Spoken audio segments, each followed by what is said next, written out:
বন্ধুরা, এই মাত্র পাওয়া সবচাইতে বড় খবর, চলুন ভিডিও স্ক্রিন থেকে দেখে আসি।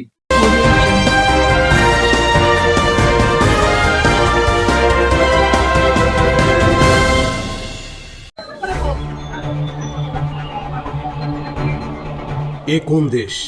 এই বাংলাদেশকে তো আমরা চিনতাম না। তবে কি বাংলাদেশের ৭৫-এর ১৫ই আগস্টের পরের সময়ে ফিরিয়ে নিয়ে যাওয়া হচ্ছে? যে বাংলাদেশে মুক্তিযুদ্ধ ও মুক্তিযোদ্ধাদের নাম নেওয়া নিষিদ্ধ ছিল, যে বাংলাদেশে জাতীয় পতাকাকে অশ্রদ্ধা করা হতো, যে বাংলাদেশে দেশের নাম পরিবর্তনের চেষ্টা করা হতো। বিজয় দিবসের ঠিক পূর্ব মুহূর্তে রাজধানীর গুলিস্তানে পতাকা বিক্রি করতে আসা এক ফেরিওয়ালাকে খেদিয়ে দিয়েছে পুলিশ। এই সময় একদল হুজুরকে পুলিশের সাথে সহাবস্থান নিতে দেখা গেছে।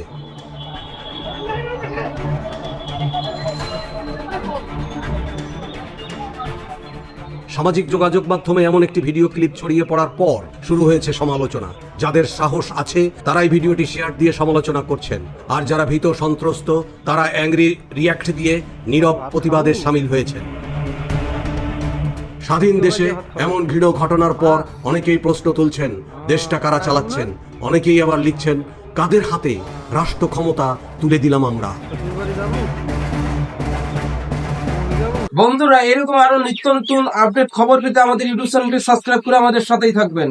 ধন্যবাদ।